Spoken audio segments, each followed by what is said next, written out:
நைட்ல தூங்க போறப்போ படுத்ததுக்கு அப்புறம் நிறைய விஷயம் நம்ம மைண்ட்ல ஓடும். அதெல்லாம் நினைச்சு நினைச்சு மனசு ரொம்ப பாரமா இருக்கும். அதுக்கெல்லாம் பதில் கிடைக்குமா கிடைக்காதான்னு ரொம்ப கவலைப்படுவோம். நம்மள அறியாம நம் கண் கலங்கும். அழுக வந்தா அழுதுருங்க, தப்பு இல்ல.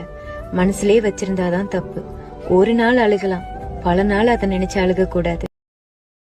இன்னொரு 100 வருஷத்துல, ஏன் 80 வருஷத்துல கூட, 2100 கூட நம்ம இருக்க மாட்டோம். உங்களுக்கு சொர்க்கத்திலயோ நரகத்திலயோ நம்பிக்கை இருந்துச்சுன்னா நீங்க அங்க போய் உங்க குடும்பத்தோட ஹாப்பியா இருப்பீங்க. நீங்க கஷ்டப்பட்டு கட்டின வீட்லயோ கஷ்டப்பட்டு வாங்கின அபார்ட்மெண்ட்லயோ வேற யாரோ வாழ்ந்துட்டு இருப்பாங்க. ஏன் நீங்க ரொம்ப ஆசைப்பட்டு வாங்கின காரோ பைக்கோ கூட பழைய இரும்பு கடைக்கு போறதுக்கு வாய்ப்பு இருக்கு. இல்லன்னா உங்களுக்கு முன்ன பின்ன தெரியாதவங்க எடுத்து ரெடி பண்ணி ஓட்டிட்டு இருப்பாங்க. உங்க குடும்பத்திலேயே அடுத்தடுத்த வாரிசுக்கு நீங்க யாருன்னே தெரியாது. சொல்ல போனா உங்க பேர் கூட தெரியாது. அதுக்கப்புறம் இன்னும் கொஞ்சம் வருஷம் போனா நீங்க அவங்க வீட்டுல ஒரு போட்டோ, அவ்வளவுதான். போட்டோவே இப்ப நிறைய பேர் வீட்டுல வைக்கிறது இல்ல. அதுக்கப்புறம் இன்னொரு 10-20 வருஷத்துல நம்ம இப்ப வாழ்ந்த வாழ்க்கையே வரலாறு ஆயிடும். எல்லாரும் தூக்கி போட்டு அவங்க வேலையை பார்த்துட்டு போயிட்டே இருப்பாங்க. இதெல்லாம் நீங்க யோசிச்சு பாத்தீங்கன்னா இப்ப ரொம்ப பெரிய விஷயம் நினைச்சு மண்டையை குழப்பிக்கிட்டு ஸ்ட்ரெஸ் ஆகிட்டு இருக்கீங்களே, அதெல்லாம் ஒரு மேட்டரே இல்லைன்னு தோணும். சின்ன சின்ன சண்டை சச்சரவெல்லாம் ஃப்ரீயா விட்டு போங்க. வாழ்க்கை வாழ்வதற்கு இன்னொரு வாழ்க்கை கிடைக்குமோ தெரியாது. இருக்கிற வாழ்க்கையை சந்தோஷமா அனுபவிச்சுட்டு போயிட்டே இருங்க. நீங்க இப்போ ஒரு மேட்டர் நினைச்சு குழப்பிட்டு இருந்தீங்கன்னா யோசிச்சு பாருங்க, அந்த மேட்டர் வாழ்வே என்னாலும் எதிர் நீச்சல் தானே, வருத்தம் கொண்டேனே வாடாதே வீணே.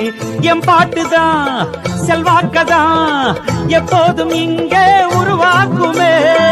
அதிர்ஷ்டம் கூட்டி வந்தா ஆண்டி எல்லாம் ராஜாதான், அதுவும் ஒதுங்கி நின்னா அவனும் இங்கே கூஜாதான்.